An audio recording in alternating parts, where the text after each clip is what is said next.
You are an artist.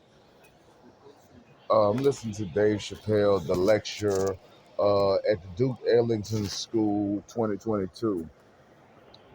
What I'm gonna start calling myself, I don't know if I'm allowed, like if this nigga's gonna allow me to get away with this kind of shit, but I'm a pirate and a YouTuber, and basically I'm very, very small, so I think I could pull it as a pirate king.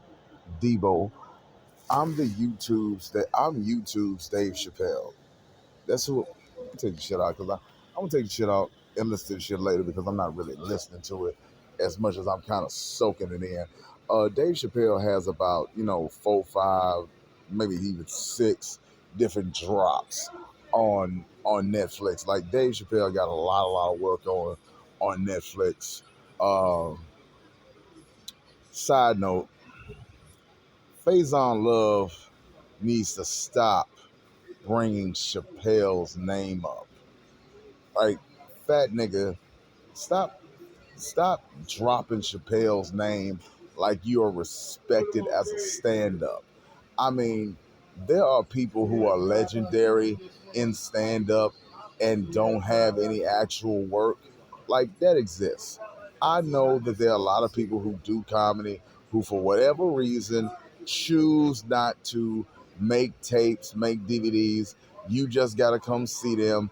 And when they dead and gone, they'll be a legend. They'll be written about. But if you wasn't there, you wasn't there. Okay, that's a thing. I don't like it. I don't like that every comedian that's. I don't like it that legendary comics don't record themselves where people can hear.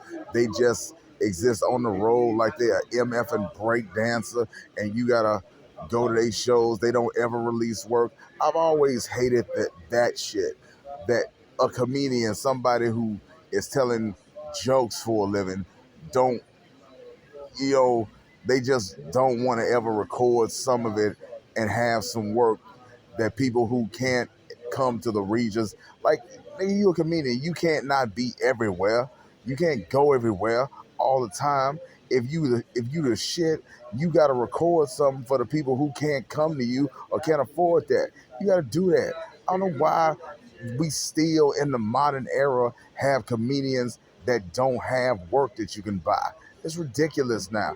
I mean, I get it, like back when Red Fox and of course Dick Gregory and Dolomite was doing it. Like, not everybody could afford, to get records printed up and albums. It's like that kind of stuff was expensive, and you kind of had to be like a thing. So some kind of people just had to make their living, like going on the road and running a circuit. Like, but come on, man, Faison Love, for all this confidence you got in your stand-up ability, like there is no evidence that you are cold on stage.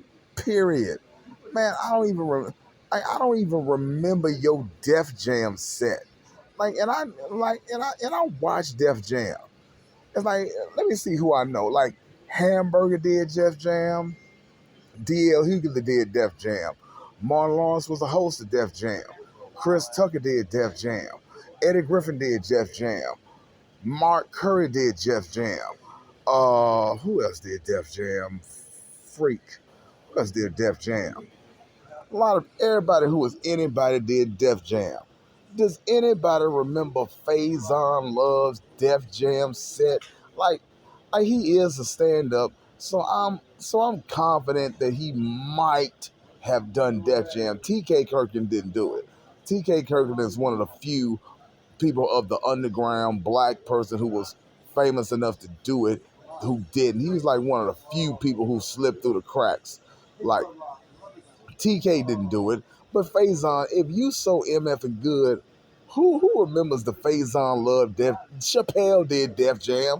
People remember Chappelle's Def Jam. Who remembers Faison Love Def Jam? Was your stuff as good as Deja? Like what Chappelle did on Def Jam wasn't his best stuff. but it was still good enough that everybody remembers what Dave did at Def Jam. What did you do at Def Jam, Faison? I'm so great that I can tell everybody what comedy is all about. Nigga, come on, man. Who are you? Who are you? What stand-up special have you ever produced? What album have you ever produced? What evidence do you have? This is not 1960s. This is not the 1960s. If you so good, prove that. What are evidence of you bringing the house down like you Chris Rock and bring the pain? There's no evidence that you do stuff like that. Don't nobody know what happens in these rooms where you show up and get paid off the strength of the fact that you're a famous movie star more than anybody knows you for stand up. You basically getting by on like the T.I. kind of thing. It's like you made it a point to like criticize T.I. for stand up, do that little whack rap on Vlad TV. Yeah, that was cute. I mean, you are a bona fide stand up to some degree, and you actually are capable of telling jokes. You really do that, but it's like there's not a whole lot of difference between the two of you because they don't pay you because you good. They pay you because you Faison Love. You ain't known for whatever it is you say on stage. You known for movies, and because you famous, you get paid for your star power. You a huge black man who has literally done a movie with Will Ferrell, one of the most famous white actors in Hollywood, like having Faison Love in somebody's town telling jokes is money. It don't matter what he's saying. Faison Love can get in a goddamn bed and fall asleep and snore, and he'll get paid. Oh, the black man from Elf is snoring. Let's watch that. You can do whatever you want because you the big black man that was next to Pharaoh. There's no evidence that that isn't the reason that you getting paid as a comedian. There's no evidence that that ain't why you hot as a stand-up. Don't nobody know what you say on stage. I mean, you funny in an interview, but damn, even D.L. Hughley is funny in an interview, and D.L. Hughley ain't funny. D.L. Hughley is not funny, like not really.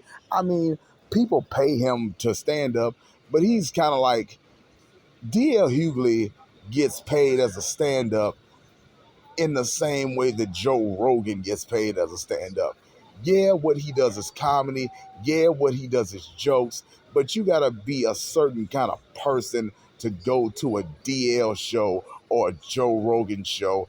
It ain't really funny. It's just you vibe with their point of view and you vibe with their opinion and how they choose to be a comedian. Yeah, I mean the people who go there probably laugh and have a good time, but ain't no regular person gonna listen to DL and bust a gut. That ain't what DL is. DL basically the funniest thing that DL Hughley does is roast the audience. He's just a roaster. You know, that's the funniest kind of thing that you if if if if, if DL is gonna rock the house and make you laugh, if you're gonna laugh at a DL Hughley show, like laugh, you don't know who DL is, you don't know what DL does, and you're gonna laugh at a DL show, he's probably roasting somebody in the audience for whatever reason that he's gonna roast. Like that's the only thing that DL Hughley does on stage that's funny. Everything else is kind of like not funny.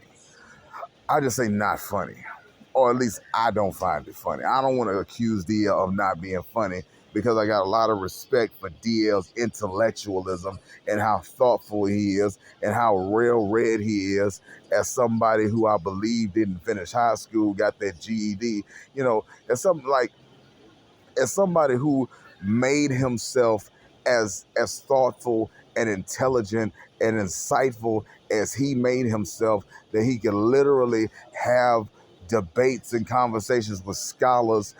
The fact that D.L. Hughley was motivated to enrich his mind to the level that he did, I got all the respect in the world for D.L. And no matter how I felt about what he put out in the Kings of Comedy, how I felt like he was the weakest part of the Kings of Comedy, and the original dude one of the Tory brothers should have been in his slot. It would have been way funnier if he wouldn't have been there, and that Tory dude had been there. I felt like, man, DL was a terrible choice. I mean, yeah, it's fine. It's fine because Bernie Mac closed it. Whatever DL did to disrupt the energy of Steve being the MC and Said being wherever he was, DL just effed the flow up for everybody that I talked to. But they appreciated that he didn't do anything. I mean, it was solid. DL was solid, but he was just the weakest. Everybody loves Said because they ain't nobody don't love Said. And Steve Harvey is a phenomenal MC, and he was the MC. And Bernie Mac closed it with what Bernie Mac closed it with: milk and cookies, him downstairs. It was one of the greatest things that the world had ever seen, and one of the biggest shit of all time. But goddamn, DL was in it. F DL, YDL. Oh my God. And Faison Love, oh, Cat still talking about Cat Williams pulling a gun on me. Still crying about that. Why you keep bringing Chappelle's name up, nigga? Stop, leave that shit alone, man. Chappelle is colder than you will ever be. Colder than you. Period. You're never gonna be like Dave. Period. You would never. Dave Chappelle. Dave Chappelle is just better than you. Period. Period. Period. He's better than you. Period. You will never be as good as him. You will never be as funny. You will never be as smart. You will never be as famous. You ain't Chappelle, Faison. You're not. You never will be.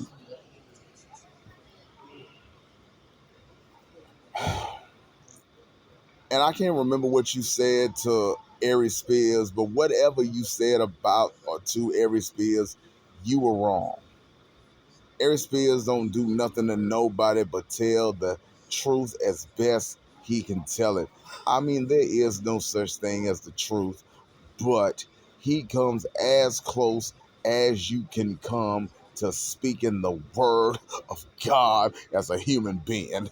Like, he come as close as you can come to being 100 as anybody could ever be. The only person who is close to my level of realness is Ari Spears. Come on, dog. Come on, son, man. Oh my God. Anyway, I was watching Dave Chappelle. Like, let me pause this because see what I'm actually watching. If I like, I'm still dealing with cheap tech.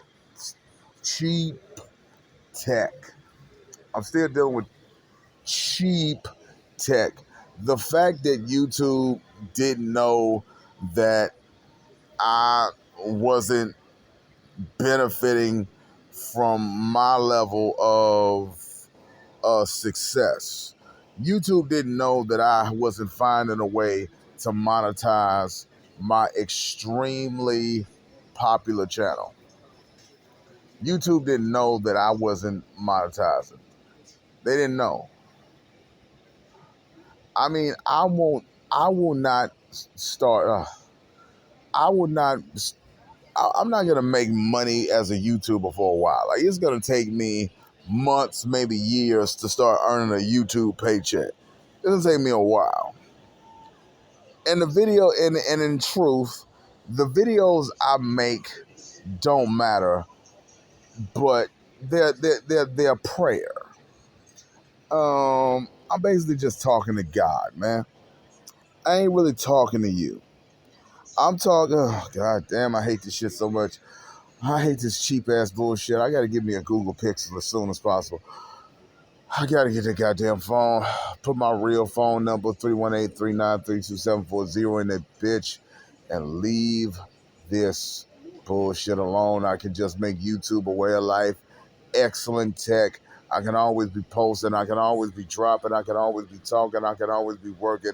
The Masked Man is doing what the Masked Man does, and I can just rest. Oh my God, man, this shit is awful. that, man, I'm trying to follow all this get money, get money, get money, get money, get money, get money, get money, get money, get money bullshit, man. Driving me insane. I'm Richard Pryor at the end of Bruce's Millions, man. I don't want no MF and money. I hate money. I mean, money is necessary, but I really, really, really hate it. I can't describe for you how much I hate money. If I didn't have to have it, I would have none at all. I get rid of all money. But money is absolutely necessary. There's no way to be big business without cash. You have to have cash, or else the Catholic Church and big business got you beat. So cash, the thing that the Illuminati made. Shout out to the Illuminati. We wouldn't have money without you. Thank God for the Illuminati. But if we didn't have cash, we couldn't compete with the church and big business. But so we need money. But I'm just so goddamn sick of this rich shit. Ugh, I'm trying to get rich for almost a whole decade of my life. I just want to talk my talk and just be nobody. Don't nobody love me for real. Don't nobody care. Don't nobody ever gave me nothing. Man, everybody everywhere tried to work me. Everybody everywhere tried to pimp me. Everybody everywhere tried to make me something I didn't want to be, man. I don't care. I don't want nothing. I'm the mask. I'm Edward. I got channels. I got a life. I'm good, man. I do stuff. I just ain't nothing. Ain't nothing. Ain't nothing, man. Just leave me alone. Just let me do my work and deal with it. Yeah, I said it. I know you heard it, and you can't do anything about it. You know I said it. You know I said your name. You know you're affected, but none of you will even bring my name up at 50,000, 100,000, 150,000 people know who the Bass fan is. And you scary ass niggas won't even say my name once. My name. Oh man, I didn't know that y'all wouldn't comment and post it because you're scared. Man, my loyal 300 is my loyal 300. I got a following of about 300 people, 372 as of November, still November the 11th. Still my evil wicked ass sister's birthday, man. I'm posting me goddamn videos on this bitch's birthday, man. I want this day to be over, man. Let the evil bitch holiday be over. I know it's Veterans Day too, but don't nobody celebrate Veterans Day. It's basically just a day. Like she just like, man, it's just my sister got to be off from the library on her birthday. Like, God damn it. Oh fuck. Oh, oh. Man, this video really ain't about nothing. I just want to get into the groove of always posting all the time. If I'm bored with what I'm just doing, and like keep my attention, then I go to work, man.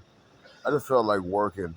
I felt like using my government phone to do this. I'm gonna give me the best government phone that I've ever had, my Assurance Wireless. If you need a government phone, go online, go to assurancewireless.com, get you one of those. The first one is free, but if you lose, you gotta pay like $50, $60 for a good one, So if you gotta pay, you can get you a pretty nice phone from Assurance Wireless. They're the best government phone company. So what I'm gonna do sometime next year after Monday, I got about 2 days to just basically keep up with with an MF and wallet and a driver's license. Get out to Miss Christie, get my driver's license scanned. A driver's license that I was lucky, lucky to get. Like, I don't give a whole lot of credit to luck, but there was something that I used to say is I got supernatural good luck, man. The kind of luck I got just ain't fair, and ain't nobody nowhere got the level of luck I got. I'm lucky than an MF, man. I got a special kind of luck, man. I got a luck it's just unfair how lucky I am, man. Man, I ain't asked to be this goddamn lucky. I ain't asked to be this lucky, man, but I love it. I love that I got so much good luck that it's kind of unfair that I got it. I love that I got this level of luck, man. It's ridiculous how lucky I am. Do you know how lucky I am? It's like I wear glasses. Some of you have seen me in glasses, but I don't do every video I do in my glasses because I don't really like. I don't really think seeing like I don't really think seeing glasses is like is I don't really think I look the best in my seeing glasses. It's more like a gangster, or it's like I wear seeing glasses like to be like Clark Kent, or like as a disguise, or like to drive, or like to see far away. Like I'm nearsighted. And a lot of people are confused about nearsighted, farsighted. Nearsighted means I can see near. Like that's the nearsighted, farsighted. A lot of people get that confused because eye doctors don't describe it to you. Nearsighted means you can see near. Farsighted means you can see far. Whatever the first word is what you can see. Nearsighted people can see near, close. Farsighted people can see far, far away, but not close. If you're nearsighted, you can see near, but not far. If you're farsighted, you can see far, but not near. I'm nearsighted, can't see far away.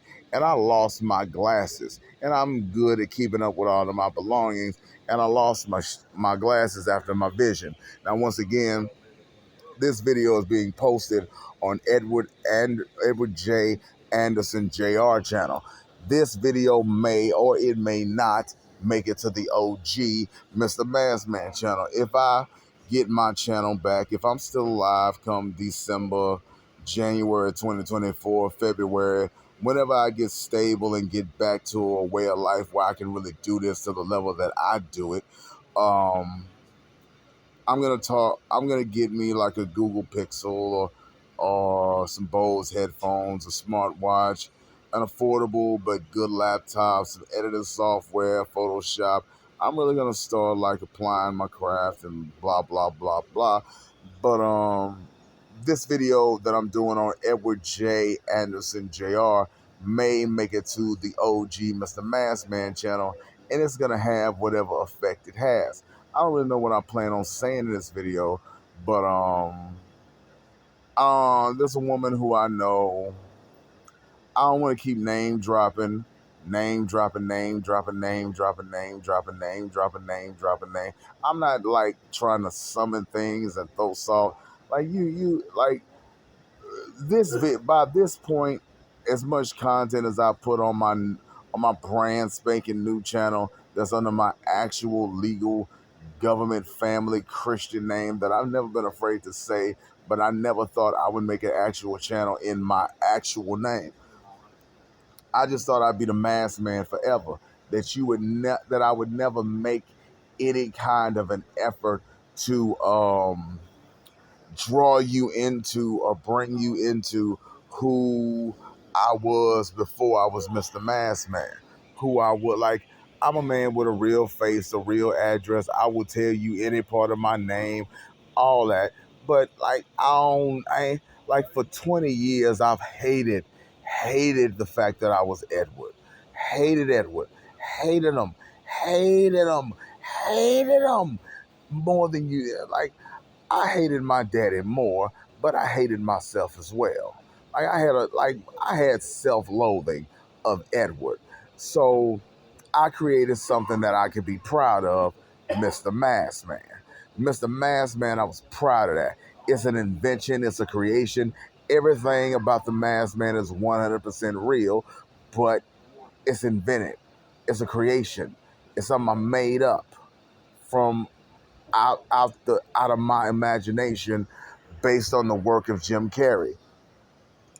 There are two men who are most responsible for making three men who are most responsible for making me who I am today. Jim Carrey is number one. Jim Carrey invented, created, made The Mask.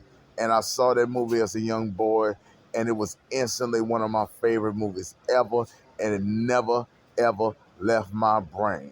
A nice guy, could put on a magical mask and transform into somebody who could do the impossible, who could turn his flyness, his niceness, his sex appeal into something that actually works, into something that actually does something, into something that actually becomes and moves the earth, and nothing in nature, in the sky, no evilness, no wickedness, no nothing can screw with you because you got the mask on. I thought that was the fly stuff ever, and it never left my brain, and it gave birth to Mr. Mask Man. I owe Jim Carrey for giving me the courage to call myself the Mask. I don't know if you even know who the F I am. You so much more famous than I could ever hope to be. But if you didn't already know, I got it from you. Did you know that I call myself that because I saw your movie? Did you know that, Mr. I'm a white man that's real, real famous, really, really famous? Yes, sir. All right, I gotta chill out, y'all. I am still staying in shelters, and this particular shelter does not like to let you stay there. So let me chill out. It's about 9:30. They're getting ready to wrap this up. I had about 30 more minutes before they cut the lights off. I don't feel like listening to my Chappelle. I'll wait till something else happens. But I'll try not to get too excited. It's still Cheryl's birthday, and I don't want to go out on the street. I don't want to let this bitch have a victory. So let me just protect myself for another night. Tonight is Sunday, November the 12th. So there's nothing to do in New Orleans because New Orleans is old as hell. So ain't nothing open on a goddamn Sunday. Sunday is a bad day in any city, and New Orleans is old as hell. So ain't much open. So all I can do is go to a church. So in somebody's house, like a house church. So see if I can go to house church tomorrow, and or sew it all up come Monday, November 13th, and look for the other shelter on November 14th. Do something for the 15th. Stay for the 16th, and sew it up for the 17th, and see if I can make it all the way to the check coming first. And we got to go to the bank after Monday. I know what I'm screwing up. Bank on Tuesday. I got to handle my business on Monday. Maybe go there and get a birth certificate. Birth certificate from the rebuild on Monday. Um, a lot of work to do to put my life together after I was thrown into the dirt. But I'll be all right. I'll be all right. It's all a part of public record. It's all a part of the story of human history. Whatever I did on this channel, man, I just doing some stuff. I just saying some stuff. I just having a good time, man. I don't really feel like I'm doing nothing. You people don't watch me. I mean, my loyal 300 watches me, but I don't. I live my life, man. I'm just trying to fight boredom and not become one of the people who are obliterated by whatever big business in the Catholic Church. Not the church, the Catholic Church. Specifically, the Catholics. Catholic Church, not the church. The church is fine, the church is good, the church has always been good, especially the black church. But the Catholic Church is evil, it's hell, and they still around, and they terrible, and they wicked. There's something I think, I don't know, but I think they're human men, priests, and they are good priests and bad priests. The Catholics, the Catholic Church, the people who started the slave trade. The slave trade was started by the Catholic Church. Those evil, wicked enslavers, the people who invented Jesus Christ, those niggas, um, they're still around. The people who put together the slave trade, got it going all over the world, and you know, the Europeans who took the slavery to America and then made a country that changed the whole game. Um, um, but the Catholics never intended for America to be created when they started slavery. It was just something like the Catholics were white men, but they never intended that somebody would somebody would take some of these slaves. Like slavery was all over. Was like Professor Black Truth said that slavery wasn't everywhere, but like it was in a whole lot of places. It was in a lot of places. If it wasn't everywhere, it was massive. Like there was slavery massively. Like slavery was like many countries has many countries were trying to like do stuff with slavery, like and the Catholic Church was arranging it. So, but some kind of way, the Europeans took some blacks and built America, and it really like messed up the Catholic Church. It really screwed them. That their their enterprise, slavery was used, like to create the freest country that has ever existed in the history of the world.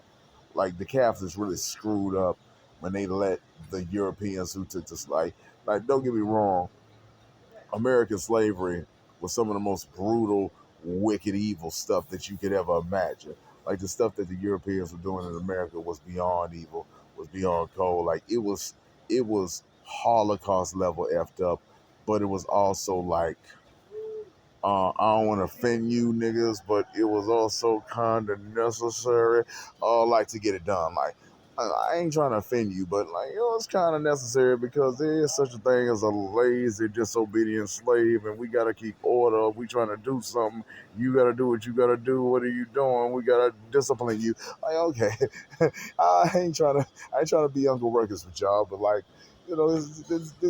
didn't America become America, nigga? What ain't there ain't two Americas. There aren't two countries like America. There's one. They were doing something. There are many. There are more black people now than there were during slavery. Like after they finished, there's a whole lot of you now. They done. They had to build what they had to build, and then they let you free. I mean, they didn't let you free. You fought for your freedom. Like I ain't saying it was a good what they did to my people. And we are owed reparations. Period. We are owed cash reparations. We owe reparations. I ain't trying to be Uncle Ruckus. I'm just trying to say that everything effed up that happened on a plantation wasn't uncalled for. Some slaves deserved to get their legs chopped off or get whipped. Like and then some didn't. Like you understand that like the fact that because you don't understand work and you don't understand building and you don't understand construction and you don't understand like people who are a part of an organization who are in the organization but are trying to like destroy the organization from the inside out. White men don't let shit like that happen. White man ain't gonna let you be an employee or a literal slave and destroy his stuff. Period. White people don't do that, Nick. Okay, okay, and that's a lot of why it was so brutal in America because, like, you know, that's a piece of it.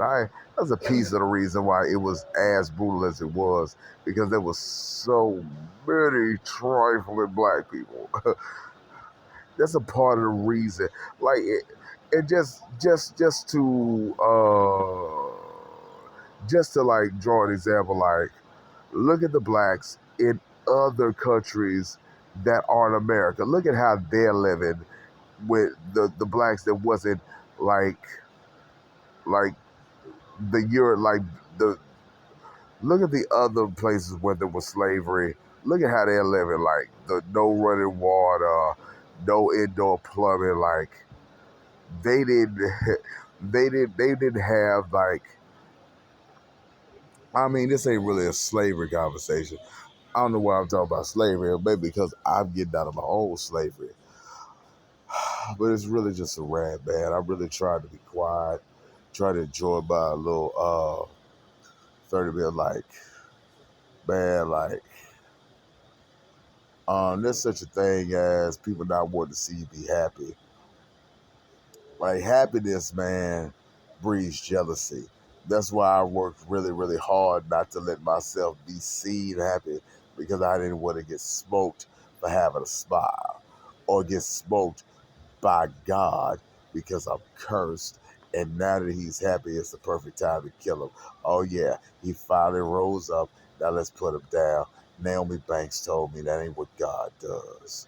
God ain't waiting for you to break out of your shell, get yourself together, get happy, and then actually kill you right when you get happy. She told me that God was don't do it like that, and I believed her, and then I was free.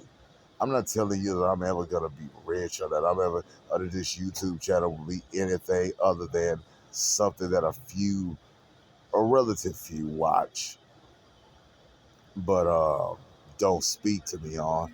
But I mean, it's something where I can basically talk to anybody, anytime, anywhere about what I do, and eventually I'm gonna find actual women that I can actually get to buy stuff for me.